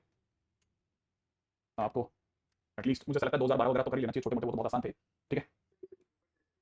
क्या नहीं नहीं शेयर नहीं करेंगे, ये क्या कर रहे हैं, आंसर भी है, ये अपनी शीट है, अपनी शीट में आंसर भी दिया, देखो आपके पास, बताओ कितनी बढ़िया चीज है। यार देखो मैं तुम्हारे बताऊं, ये इतना सही क्वेश्चन है ना, ये आपसे हो जाएंगे, मानो मेरी बात, ये क्वेश्चन जैसे क्वेश्चन नंबर 29 ये आपको करना चाहिए, 30th इजी क्वेश्चन है, आप अगर आप पहले मेंस लेवल के क्वेश्चन देखना चाह रहे हो ना, ये सब हो जाएंगे आपसे, लिख के रख लो, और आसान है, ये क्वेश्चन बहुत आसान है, ये कर सकते हो आप, मैं आपको बता रहा हूं। अच्छा एलन है, ओके, मैं सोचा हमारे वाला ने इतना मेहनत कर लिया, ठीक है? ये पैराग्राफ ये हो जाएगा, ये आपसे सच कह रहा हूं, हो जाएगा, मजाक नहीं कर रहा, सच में हो जाएगा, बहुत आसान है। Probability of team T1 and T2 plays the game against each other, it is assumed to outcome of the two independent probability T1 winning, losing the game against T2 are 1/2, 1/6, 1/3 respectively. Each team gets 3 points to win, 1 point to draw and 1 0 point for the loss. X denotes the total points scored by T1 and T2 respectively after 2 games. 2 games के बाद में मतलब पहली team के जीतने के points ज्यादा होने चाहिए ना, लेट हां पहली टीम के जीतने के मतलब पहली टीम के पास ज्यादा पॉइंट्स होने चाहिए, और कितने गेम खेले जा रहे हैं? अरे नहीं यार ये तो बड़ा नहीं नहीं नहीं नहीं नहीं एक मिनट पहले बता सकते हो बच्चा कि x अगर y से ज्यादा पॉइंट्स जुगाड़ना चाहता है, x अगर y से ज्यादा पॉइंट्स जुगाड़ना चाहता है तो कैसे कैसे जुगाड़ सकता है, ठीक है? बस एक ऐसे बातचीत करो, एक पॉइंट पूछो आपसे, हाँ भाई बताओ जरा, तो मैं बच्चे चलो देखो एक बार है ना, क्या बोल रहे हो तुम लोग, है ना? The probability of T1 winning, drawing and losing against this is 1/3, ठीक है? Each team get 3 points for a win, 1 point for a draw and 0 point for a loss. x के पास ज्यादा पॉइंट्स आने चाहिए ना, तो x के पास में ज्यादा पॉइंट्स कब पा सकते हैं, जब वो तीनों कितने गेम खेले, दो, या तो दोनों जीत जाए, है ना, या तो दोनों जीत जाए, है ना, या कब ज्यादा पॉइंट होगा, x के बाद ज्यादा पॉइंट्स कब होंगे, एक बार ए जीत जाए और अगली वाली ड्रॉ जाए, यूं सही है, और या फिर पहला वाला ड्रॉ जाए दूसरा वाला जीत जाए, ऐसा। अच्छा दोनों के विनिंग के क्या चांस है, विनिंग के चांसेस क्या क्या है, विनिंग के क्या चांस है, विनिंग के चांसेस क्या है, 1/2 हाँ यार, और अगले वाले में कितना होगा 1/2 1/3, अगले वाले में कितना होगा 1/3 1/2, ऐसे होगा, सही है? तो कितना हो गया सम 1/4 प्लस में कितना हो गया 1/6 प्लस में कितना हो गया 1/6, फाइनल आंसर कितना हो गया 24, सही? यहां से कितना गया 6, यहां से कितना गया 4, यहां से कितना गया 4, कितना हो गया बस 14/24, और यही तो नहीं खड़ा भाई मैं, बताओ कितना मुश्किल क्वेश्चन था, बहुत ही मुश्किल हो गई भाई साहब, बहुत ही मुश्किल हो गया। अच्छा चलो बता x बराबर y कब होगा, विन लूज या फिर लूज विन, अच्छा और दोनों ड्रॉ, और कोई तरीका? अच्छा विन लूज का मतलब क्या हो गया 1/2 1/3 1/6 ना ना ये क्या अच्छा ठीक है 1/6 ओके, हां कितना लूज का कितना 1/3, ये मैंने देखो ना ड्रॉ का कितना लिया, ड्रॉ का कितना लिया पिछली बार, हां ये तो 1/6 होगा ना, है ना? यहां पे 1/6 करना चाहिए ना, यहां पे 1/6 करना चाहिए, एलसीएम कितना आएगा तब भी 24 आएगा, नहीं 1/12 हो गया ना, 1/12 हां 24 आएगा, एलसीएम तो 24 आएगा, लेकिन ये कहानी बदल गई बॉस, ये कहानी कितनी बदल गई, 4 के हिसाब से यहां पे कितनी होगी 6 प्लस यहां पे कितनी होगी 2 और 2, सही है? तो कितना हो गया 5/12 10/12 10/24 10/24 हां 5/12 हो गया भाई, 5/12 मिस्टेक हुआ, हमने ठीक कर लिया, है ना, कर दिया ठीक, ठीक है? चलो बॉस ये तो बचा लिया तुम लोगों ने, नहीं तो गड़बड़ी होती आज तो, पाप होता था पाप हमसे, सही है? अच्छा यहां पे ये लास्ट इसकी बात बताओ क्या करो, विनिंग एंड लूज, फिर अगला कितना लूज कितना लूज और विन 1/3 1/2 1/3 1/2 ये कर लेते हैं, लास्ट बताओ 1/6 1/6, तो एलसीएम हो गया 36 36 के साथ हो गया 6 और 6 और प्लस 1, सही है? कितना हो गया 13/36, सही है? अरे बन जा, अच्छा ओके ठीक है, मैं बहुत लेट से ज्वाइन कर रहा हूं, क्या मैं अगले चैप्टर से स्टार्ट कर सकता हूं? बिल्कुल शुभम सिंह जी, आप कर सकते हैं ऐसा। क्यों ऐसा किया, लेकिन इतना लेट क्यों गया? ठीक है, हाँ भाई, आप सभी बच्चों की एक ख्वाहिश थी, बहुत ज्यादा बड़ी ख्वाहिश थी, बहुत ही बड़ी ख्वाहिश थी, ठीक है, कि सर फंक्शन आज स्टार्ट होगा क्या, है ना? सर आज फंक्शन स्टार्ट हो जाएगा क्या? बिल्कुल, चलते हुए थोड़ा सा बस पड़ाव डालते हुए चलते हैं, ताकि बस ये रह जाए कि हाँ सर फंक्शन। किसका नाम ले लें? कुछ भी नहीं है, कुछ भी नहीं है। पूरी मेंस में किसी भी चीज की कोई प्री रिक्विजिट नहीं है, कुछ भी नहीं है। प्रोबेबिलिटी, पीएनसी प्रोबेबिलिटी, ऐसा लगता है आपस में सब। हाँ, लेकिन मैं ये बता सकता हूं, जैसे फंक्शन आता है तो थोड़ा बहुत आपको लिमिट में, कंटिन्यूटी में ज्यादा फायदा रहेगा। अगर वो नहीं आता तो तकलीफ आती है, क्योंकि कनेक्टेड, ये सारे कनेक्टेड है। कैलकुलस इज ओवरऑल कनेक्टेड, पूरा स्कीम लाइन है ना, तो चीजें एक दूसरे से जुड़ी हैं। लेकिन फंक्शन की कोई प्री रिक्विजिट, बेसिक मैथ्स आनी चाहिए, ठीक है। जैसा हम अपने, ठीक है, नहीं देखो सब, मैं आपको ये भी बताता हूं, ये क्या हुआ अभी तक हम लोगों ने सबने क्या करा था, देखो आप जरा बताओ, हमने कोई बायनोमियल में कुछ डिस्कस करा था? कुछ याद आता है आपको? बायनोमियल में हमने कुछ डिस्कस करा था? क्वाड्रेटिक में हमने कुछ डिस्कस करा था?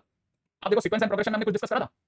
जो भी डिस्कशन हुआ था ना, आप अगर देखोगे तो मैंने सबने एक्सरसाइज 1 का डिस्कशन डाला था, बस डिस्कस कुछ नहीं करा था। और वो मेरे को लगता है ये बहुत ही बड़ी मिस्टेक है, बहुत ही बड़ी मिस्टेक। अंटिल अनलेस मैं आपको कोई काम नहीं दे रहा, मैं अगर आपको घर के लिए कोई काम नहीं दे रहा और मैं उसका कोई डिस्कशन नहीं कर रहा ना, तो वो प्योर खराब हो रहा है वो मामला। एक्सरसाइज 1 ही सही, लेकिन एटलीस्ट आपके बीच में 24-25 सवाल पर्सनली एक आपस में एक दूसरे के साथ डिस्कस होने चाहिए, जो मुझे लगता है, ठीक है। तो मुझे ऐसा लगता है कि आपको ना, और कोई जरूरी नहीं है आप किसी एक शीट से बंधे हुए नहीं है, आपने जैसे कोई भी चीज देखी ना, बस आपको रोज का कुछ काम होना चाहिए। हाँ, मैंने घर पे दिया 10 क्वेश्चन करके, जो हम समझे, और मुझे बच्चों ने बहुत पर्सनली मेरे को डीएम दिया, जैसे आपको रोज का कुछ काम जरूर दिया करो। तो मुझे लगता है कि मैं रोज का कुछ काम दूं तो समझदारी है, ठीक है। बस रोज का काम मिलना चाहिए। वो कहां से मिलता है, कहां से नहीं मिलता, एक्चुअली क्या होगा मैं बताता हूं। देखो जब आप है ना, वो आप हमेशा एक आपने वो कहानी सुनी नहीं होगी या सुनी होगी तो आपको पता नहीं होगा।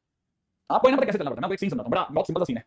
एक है ना गधा और बाप बेटे, ठीक है, गांव से गुजर रहे थे, और बाप बेटे साइड में चल रहे थे, और बीच में गधा चल रहा था। गांव वाले देखे और देखकर कैसे लगा, देखो कैसे पागल बाप बेटे हैं, गधा बीच में चल रहा है, ठीक है। अरे कम से कम कोई बैठ जाता भाई, ठीक है, तो कोई बात नहीं। तो चलते रहे, चलते उनको लगा यार सब लोग एक ही बात कर रहे हैं, तो उसने कहा पापा बैठ जाओ, पापा बैठ गए। अब चलते रहे, दूसरे गांव में पहुंचे, दूसरे गांव में चले तो है ना, लोगों ने कहना चालू करा कैसा बाप है, कैसा निर्दयी बाप है, देखो खुद तो गधे पे बैठा हुआ है, बच्चा बाजू में चला रहा है, इतने छोटे बच्चे को बाजू में चला रहा है, कैसा निर्दयी बाप है बताओ, ठीक है। उसको लगा यार ये क्या गड़बड़ है, वो उतर गया, ठीक है। अब बच्चे को बैठा दिया, बच्चे को बैठा दिया, तो अगले गांव में गए, अगले गांव वाले ने कहा देखो क्या बेवकूफ बच्चा है, बाप तो पैदल चल रहा है और खुद बैठा हुआ है गधे पे, आराम मतलब आराम फरमाने का काम खत्म नहीं होता इनका, यार गजब हो गया। उन्होंने कहा चलो ठीक है यार पापा फंस गए यार, कभी मैं बैठता हूं तो ये फिर चलाते हैं, आप बैठो तो चलाते हैं, खाली बैठते तो चलाते, चलो दोनों बैठ जाते हैं, जैसे दोनों बैठे फिर किसी गांव से गुजरे। अब जनता ने क्या बोला होगा पता होगा आपको, कैसे निर्दयी बाप बेटे हैं, गधे की जान ले ली, हाँ या ना, निर्दयी बाप बेटे गधे की जान ले ली। आपको कभी भी पूरा स्वर्ग कभी नहीं देखने दिया जाएगा, लिख के रख लो इस धरती पे। आप कुछ भी करोगे उसमें मीन में निकलेगी ही निकलेगी। सर शीट दी, लेकिन क्वेश्चन आपने डीपीटी के दे दिया, शीट कहां से करें, डीपीटी दे दी तो शीट नहीं कराओगे, ठीक है, शीट और डीपीटी दोनों करा दी, सर लेक्चर में टाइम नहीं मिला। अरे भाई माफ करो सर, पीवाईक्यू कब कराओगे, सर पीवाईक्यू करा दिया, सर लैब कब कराओगे, लैब सर सिंगल करने के लिए। अरे भाई जान ही ले लोगे क्या, क्या करना चाहते हो तुम लोग, क्या करना चाहते हो, कुछ तो मतलब कुछ तो सोच समझ करके बताओ भाई, एटलीस्ट क्या चाहते हो, ठीक है। तो आप बिल्कुल एक, तो इसलिए मैंने क्या सोचा, मैंने सोचा मैं किसी की नहीं सुनूंगा, जो उस समय का सबसे बेस्ट है ना। जैसे पीएनसी और प्रोबेबिलिटी में व्हाट वाज गुड मेरी नजर में, मैंने आपको जब मेरा पीएनसी में था तो मैंने आपको बंसल मटेरियल दिया, जब मैं प्रोबेबिलिटी में आया तो मुझे पता है किसका मटेरियल अच्छा था, मैंने उसका मटेरियल एज इट इज दे दिया, ठीक है, उसका ही मटेरियल दिया, क्योंकि बाकी सब ने एक्सपेरिमेंट करके प्रोबेबिलिटी धज्जियां उड़ा दी, ठीक है, प्रोबेबिलिटी धज्जियां उड़ा दी, जिसका ओरिजिनल मटेरियल था मैंने एज इट इज दे दिया। आप जैसे उसकी एक्सरसाइज करोगे आपको पता चलेगा, जान निकल गई भाई साहब, और उसके सिवा सीधा एडवांस की लगाओ, बाकी कुछ भी नहीं है, बस काम रोज मिलना चाहिए ना, ठीक है। आगे बढ़ते हैं, आगे बढ़ते हैं।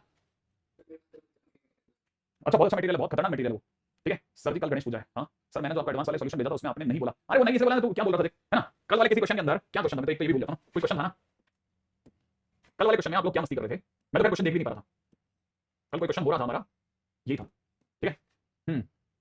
अब ये देखो आप, ये क्या है, अगर आप ढंग से देखते हो ये क्वेश्चन को जरा देखो सही, ये आपका E1 है, ये आपका E2 है, ये आपका E3 है, ठीक है। आप किसके बारे में बात करो, E1 का वो हिस्सा जिसमें E2 और E3 ना हो, E1 का वो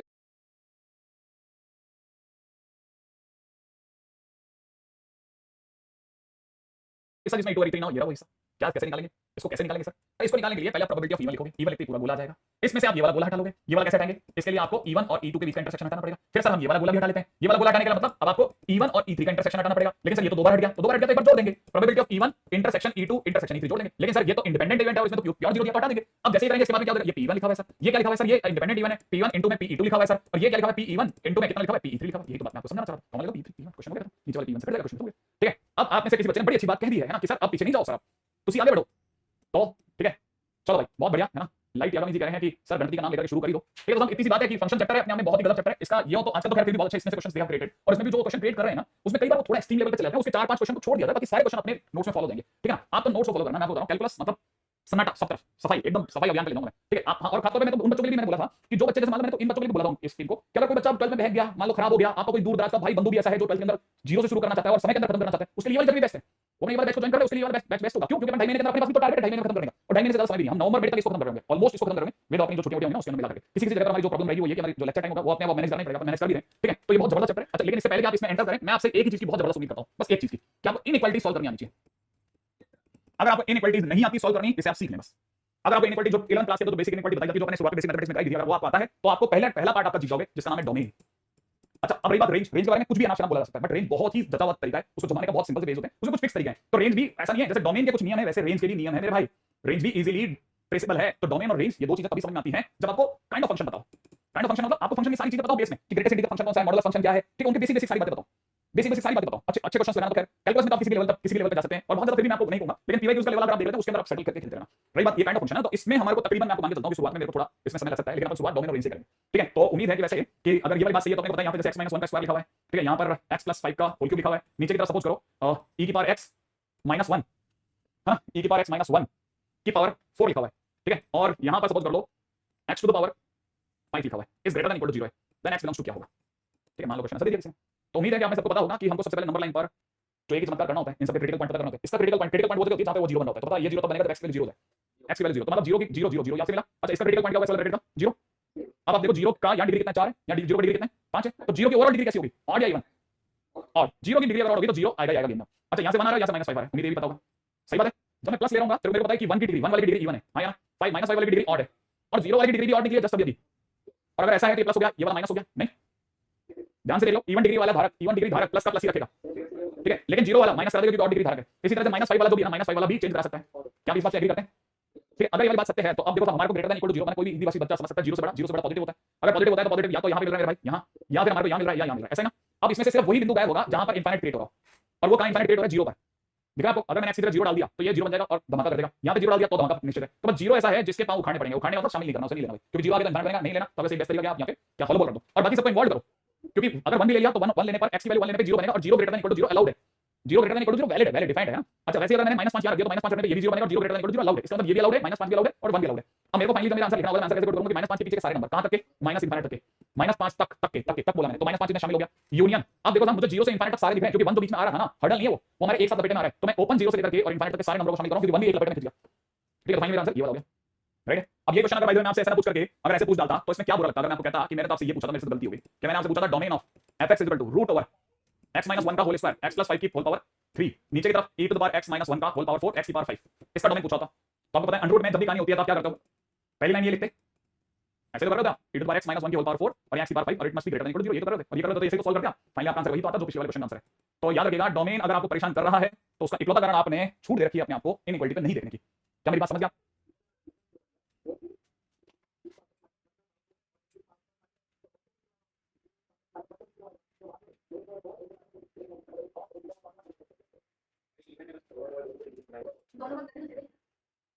दोनों का सम जब आप करोगे ना तो दोनों का सम 0, दोनों का सम, दोनों का क्रिटिकल पॉइंट 0 है, दोनों का सम करके आंसर निकलेगा उससे, ठीक है।